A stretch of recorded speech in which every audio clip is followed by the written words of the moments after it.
Hello, everyone. I am SS, the showstopper, and today is the 20th of September 2023. Now, I'm seeing a video that is going around. It's a back and forth between dancehall slash reggae artist Khago and this artist that was trying to break in the music industry, who goes by the name of J Pink. It's a female artist, goes by the name of J Pink or Pink.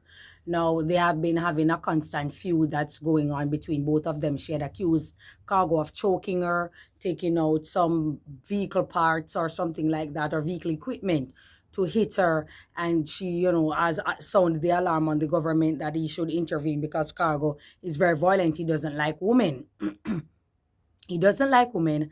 And he has made threats several times to women. And can I tell you, this video that's going around, it has been from one disgrace, one foul, nasty behavior, one just scandalous up and scandal, and it is just going on and on and on between Cargo and Pink. She has unleashed a whole lot of information from Cargo, referring to his mother. She was saying that Cargo's mother was in the hospital, and she asked him about going to look for his mother. How is his mother doing? And his response was that she's a big puxxy gyal.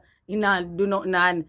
Is that a mother? That's not a mother, and stuff like that. From to Cargo saying that before he make friends with other dancehall artists, Ioctane, before he make back friends with Ioctane, he rather give Shibada oral sex or suck Shibada would, according to the female. That's what Cargo said. And she said she heard it, and he said it around all the men, and all of them were sitting down there quiet as ever, not saying anything, because they're looking for their breaking music. So they decided to shut the hell up. You understand? So it was just from one argument. He said that she said, according to her, that Cargo had called her and said that he would give her oral sex. Let me get myself together. She would give Cargo would give her oral. Cargo had said that he would give her oral sex, or with SRPUSSY, but because she chat too much, she's not going to do it. Let me. What are the things that this woman has been speaking of? She said that she did a promotion for Cargo, and when she did the promotion for Cargo and stuff like that to promote the music, because the rhythm that all of them as artists are on, and she did the promotion for Cargo, she had to come out of her own pocket. She bought Cargo a supplement, Cargo, or for sardine.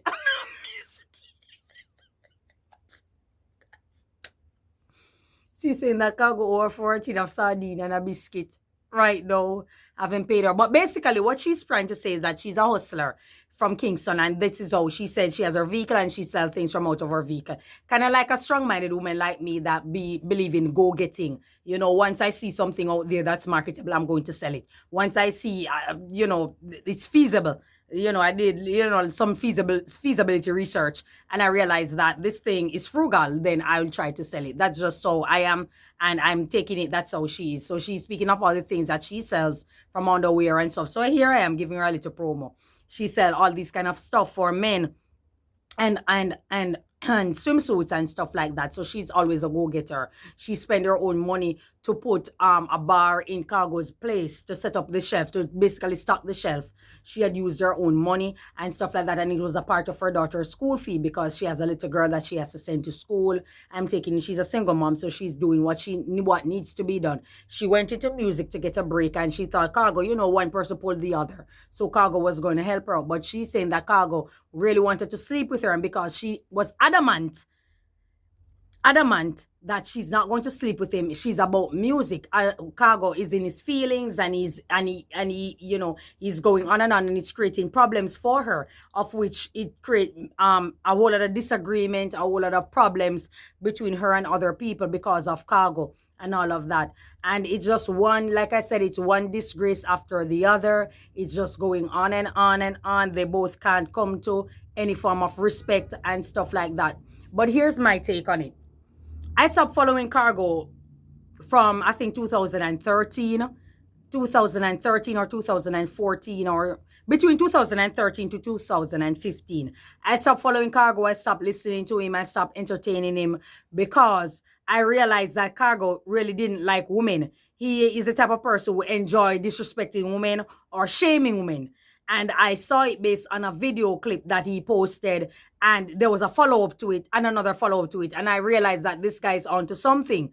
You understand me? I watched him years ago when he was on, I think, CVM on stage, when his sister came and his sister was speaking on the bad relationship they both had and stuff like that. And he came on, and in his response, he was referring to his sister's gyal and this and that and all those things that took place. You understand me? So at no point in time, anyone is trying to be the bigger person, or he's trying to be the bigger person, or be an adult, or be a male, or be a leader. I don't remember his sister came on stage and was disrespecting him. She only spoke of bad experiences she had, and she didn't get any help from him. And he was speaking on what she did to him, which he was within his right to speak on what took place between both of them. But when he started disrespecting her and calling her out of her name, using adjectives to describe her, I was like, you know what, I'm just done with this individual. And I realized, and so from Instagram time, I saw him and I saw the things that he was saying, like I said, about women and stuff like that. And I just realized that this guy has a problem. This guy has a serious problem. And so I'm not going to entertain that. I don't want to support him. I'm not giving him any ears and anything like that.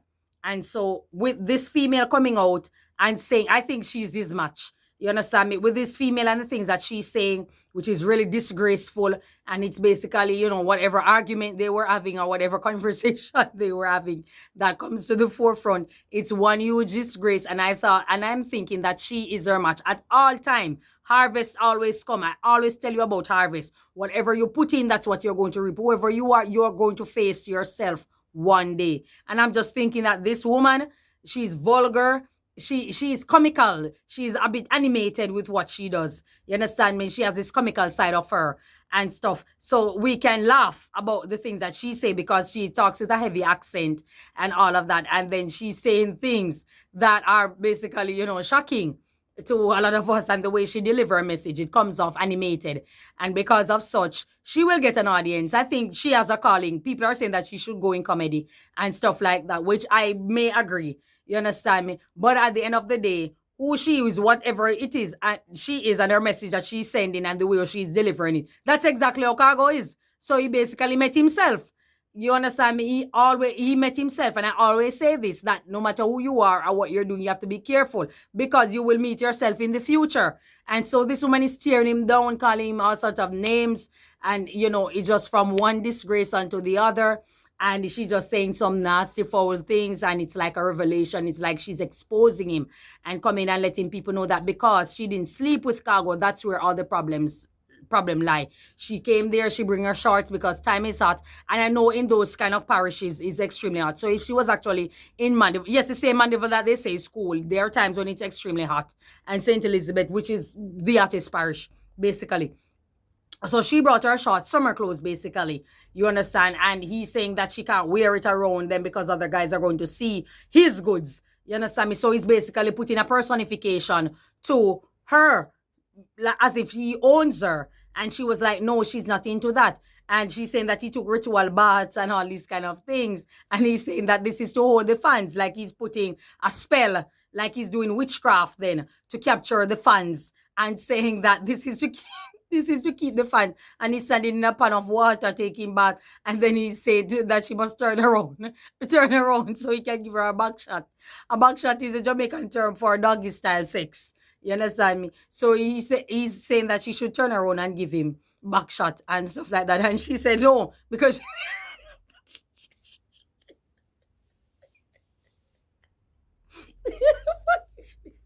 forgive me, gentle people. She said no because she didn't come for that. She came to do music. It seems like a woman who is a bit, you know those vulgar women, but they have their head screwed down on their body. It seems as if she's that type of person. You understand me? And she has going from one exposed to the other one information to the other. Say that Khago, the things that Khago say about his wife Francine, that Francine PUSSY done because he found all of it, and it's no good, it's no use and stuff like that.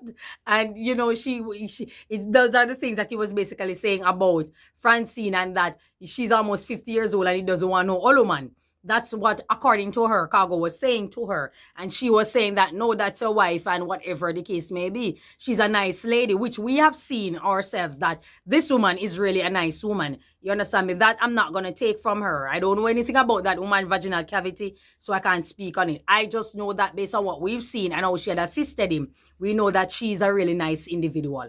You understand me? Everybody has their flaws. So she was also, Pinky, the artist, back to her. She was questioning how she got with somebody like Khago if something is wrong with her. But then she said she got back into her sense and in touch with reality and realized that everybody make mistake. We're all human beings. And that's her mistake of ever meeting Khago, of ever getting with Khago. And so when we look into it and we see what's taking place, I realize that there is a problem. She has a problem also. I believe the part where she mentioned that Khago wanted to give her oral sex, but she thought, because she seemed like a woman who talked too much, just the same. So she's validating, she's her own proof, because she does seem like a woman who talks too much. But at the same time, I also believe the things that she's saying about Khago. You understand? And it seemed like he has a serious problem. Like I said, I picked it up years ago that this guy has a serious problem with women. But it wouldn't be a Jamaican man if he didn't have a problem with women, because, Jamaican men, I'm coming at you guys. Yes, I am. You can't do anything about it. I'm coming at you guys. It wouldn't be a Jamaican man if they didn't have it. So problem. These are the first set of men I see on earth that have the most problem with women. And they claim to be so straight and so homophobic. But they have the most hate for women. Jamaican men have the most hate for women. So I believe her argument in its entirety. She might be a bit vulgar, a bit foul at the moment, a bit raucous and stuff like that. But there's truth to what she is saying. And I just find the whole entire scenario a bit comical, a bit animated. But, when you're exposing people, you have to be extremely careful, because right now you put a damper on yourself. Perhaps there might be someone out there that can say, okay, this lady has a place in entertainment, so we'll find somewhere to put her. If there's a well-thinking, individual out there, they can say, an investor can say that, yes, she's comical and we can find somewhere to put her in entertainment, because she's also saying that the type of music that she wants to do, a conscious music and stuff, Khago wants her to do some really nasty songs. And even another guy came in the studio and was saying that, no, you have to fix up the music because it's too dirty. And he said, no, that's what he wants, the skin out and sperm in a throat and all these kind of things that he wants her to say. And she's simply saying that she's not about that life. She's not about that type of music. So we can see that there was a twitch in what was taking place between both of them. They weren't meeting, they weren't connecting, they just bump heads. And she's a strong-minded person. And we know Khago is also strong-minded and a bit overly aggressive also. So clearly they weren't going to mesh well. They would never, at some point, in order for them to communicate, they would need a mediator at all times.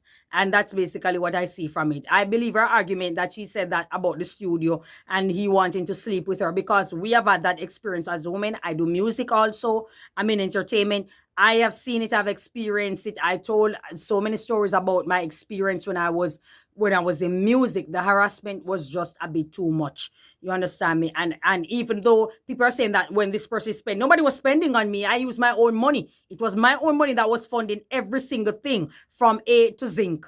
It was my own money. And it didn't lessen the harassment. No, it didn't dwindle. It was a minute. It was extreme to one part where I stopped performing at a certain place because I just couldn't handle what was taking place there because of sexual harassment. And so this is serious stuff. This is serious stuff. I always say it, and I said it again, that if you're a female and you're going into music, if you do not have men as security, whether it be by relative or men that you can pay when you're doing music, and you have them guys as a relative or as a security. I said it also in the Chanel Muir video that I did, the mistakes that Chanel Muir made.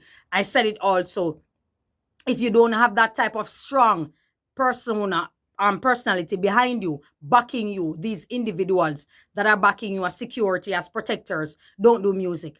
And people out there, if you have your female relatives, whether it be a young female or older woman, or whatever the case may be, she decide to pursue music. If you're planning to be that backative, that support, that security behind her, do not advise her to go in music, because she's going to need that. You understand me? She is going to need it to go forward. We see so many female artists out there, and we see what they're doing. Their name is constantly being called with another person. Sometimes you wonder if they're doing music or it's prostitution, or you can tell by looking at it, you can tell that it's a pimp and a prostitute. It's a pimp and a prostitute. It's not necessarily music. It's a pimp and a prostitute. You understand me? There are women out there who are willing to do just about anything to get a recording career or to get a recording contract. But years later, they always end up regretting it. They always end up regretting it, because when you look back and you see all that you have done behind closed door, the things that you subject yourself to behind closed door, and you realize that, listen, you have lost your pride, you have lost your dignity, you have lost your self because of such. And so that sometimes can drive a sane person mad. People are going to say, yeah, that you get with a boy out there, or your boyfriend out there, and he's not doing anything for you, or that guy around the corner that you like, that 9-to-5 guy, he's not doing anything for you, that trade man, he's not doing anything for you to get you a career. So why not just sleep with that individual then, who is going to put your career to the next level, and stuff like that. But at the end of the day, there's no guarantee that you will get success. You will get a hit song from it. You will start touring. You will make a tour from it. There's no guarantee. What is guaranteed that you will have sex with the person if you make that decision too. They probably might give you 1 and 2 wardrobe. They might give you a wardrobe here, and the next occasion for promote a next song, you get an entire wardrobe. And that's about it. I was in music, so I know. And like I said, nobody was sponsoring me. I was doing everything for myself. It was my own money that came out of my pocket, came out of my account that I used to push myself all the way. But I know what other women have done. I know what other women choose to do because they want to get out there. And at the end of the day, they all end up regretting it. Every last one of them end up regretting it. They end up regretting it because, number one, it's going to be difficult for you to find someone because nothing lasts. That's the thing. Everything has an expiration date. Nothing lasts. It's very hard for you to find someone that's going to respect you as an individual because they're going to connect their mind to what you were doing when you were out there in your heydays and all of that thing. And it's gonna, and most guys that come into your life will probably think that you have money, and so they just want to get with you and see if they can get some money from you and milk you, you understand me, and give you good sex, and they be on their merry way with someone else.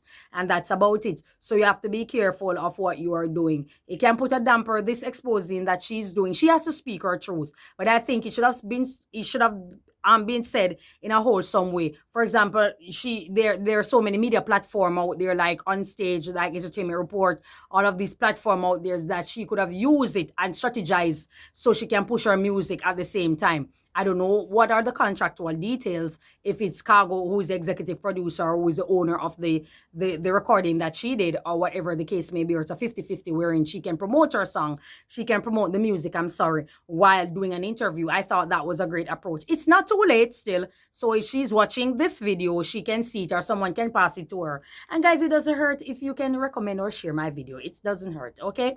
I'm trying to get monetized here. So if someone can let her know that, it's not too late, go on a medium that will enhance and boost your career, being as you're saying that you're an artist, and use it as a stepping stone. Use this struggle as a stepping stone. So you are writing your own story as you go along. Everybody has their own story. Don't let anybody write your story for you.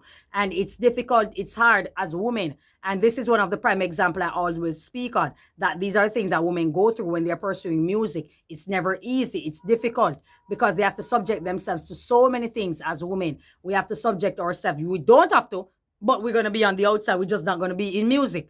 You understand me? We're not going to be in music. But for the most part, you will have to subject yourself to things that you don't like. And it always comes with sex. It always comes with degrading yourself and stuff like that. You hear what she said? This type of music that he wants her to record and stuff like that. Those aren't the type of music that she's interested in doing. You understand me? But maybe he's looking at a quick, but maybe he's looking at putting her out as a sex symbol, as a sex image and stuff like that, which she might not have a problem being assaultry. See, the thing is that, females, there are females out there who want to be sexy, who want to look attractive, who want to look pretty, who want to look hot, but they don't necessarily want to look like a prostitute. They don't necessarily want to look like a stripper, like they're leaving the strip club. They don't want to have that image about them because, remember, in black women, the image is extremely tender. You can't tell the difference between such and such because the media, like I said again, controls what you put out of yourself. So when someone see you, they're going to see something else before they see an artist. It's just like me and my soup business. People are saying that, oh, No, there was this guy, one guy who said to me that I need to cover up. Or I need to mind you, I'm wearing my apron which comes up here so you can't see anything. I don't know what he saw, but he's saying that I was wearing sleeveless. You understand me? So he's saying that I should cover because people will think something else. And I said, listen, I don't have time to cater for people's stupidity. I'm here doing a business and I'm transacting a business. Thank you very much for your support and stuff like that. But that's not the advice that I really need right now because I'm in the space of transacting business. I believe that I'm properly attired for my business. I'm wearing an apron. There's absolutely nothing you can see that you're not supposed to see. It's a long apron too. It goes all the way down to my knee. So for you to say that I should cover up or I should do something, that's saying that your mind is going somewhere else. Maybe you are projecting. Probably you're trying to speak on someone's behalf, but you're really speaking on your own behalf. And I just said, you know what, that I'm not getting to that conversation. Enjoy your day. Thank you for your support. God bless you. And we just leave it at that. You understand me? You can't basically. It's you can't control what people think of you, but you can control what you put out of yourself. And so I'm saying that to say this: not every woman out there want that imagery of themselves to be portrayed in music like they're a stripper, like they're this, like they're coming from the go-go club, they are like they are associated with porn and all these kind of things, like you see with a lot of these female artists out there. You understand me? Sometimes you want to look sexy, you want to look alluring, you want to look desirable, you want to look desirable, right? And tasteful. You want to look tasty. You want to look that way and stuff. And he probably want to put her out there in a raunchy, vulgar manner. And she doesn't want to tread on that light. She doesn't want to tread on that beam. And so he doesn't understand because he's not too intelligent himself. You understand? He speaks with a lot of ignorance and he speaks with a lot of aggression and he just say things because it sounds good and all these kind of things. You understand me? Quite a few of those type of people are out there in entertainment and it helps to push it back. And they're wondering why dancehall music is where it is. Yeah, because you have a lot of idiots in it. And they want to be gatekeepers. They're at the forefront. They're doing all these kind of things. So here lies Miss Pink, once again, saying all these things about Khago and exposing him. And it's just one disgrace after the other. I hope that they part ways. I hope she goes on interview and push her song and speak on it. And she just do a video, a quick video, get a little phone. You can even use a phone and get someone to edit it and make the thing clean. And you just put out a video and shoot right there and just constantly go at it, go at it, go at it, go at it. If you're serious about it and you really want it and you have the capital to raise, you understand me? Try to see if you can get an investor that's of good report and you work with that individual and reach to higher heights to your goals. I'm not here to badger anyone. I'm not here to put down or deter anyone from doing music. I think whatever age a person decides to do music, whether it be at their 4, 14, 40, or 80 years old, that's within their rights, that's within their means. We saw the Jolly Boys who came out, these guys were like in their 80s. And they did a remake of Amy Winehouse song, and that song took them all over the world. So come on, people, we need to stop put limitations on people. I heard a lot of things that she said that he was limiting another man, saying that he's old and that's age you want to bust and all of that. And I'm like, come on, you can't be saying these things about people if that's what he's really saying and stuff like that. So that's my take on it. Like I said, I wasn't a supporter of Khago for years now because I've heard the things that he said. I've heard it and I watched it and I didn't like it. It didn't sit well with me. It sounds too misogynistic. It just sounds scary at the time. And I'm a girly girl. I don't like a guy that's extremely vulgar, loud, rude, aggressive, trying to prove his manhood, trying to overcompensate for whatever shortcomings he have. And I'm just not into that. I'm just into a cool, calm, laid-back person who can communicate intelligently, who can respond intelligently, who can have a great conversation with, and we go places and stuff like that. And whether it be for business purposes, or, a relationship, that's what I cater to. And I understand where she's coming from. She's frustrated because she's saying that Khago is telling a lie on her and he's saying things that he's not supposed to say and stuff. So she's going to speak and she's going to speak and speak she did. And that's all I have to say about it. Thank you so much. Enjoy your day. May God bless you. Bye-bye.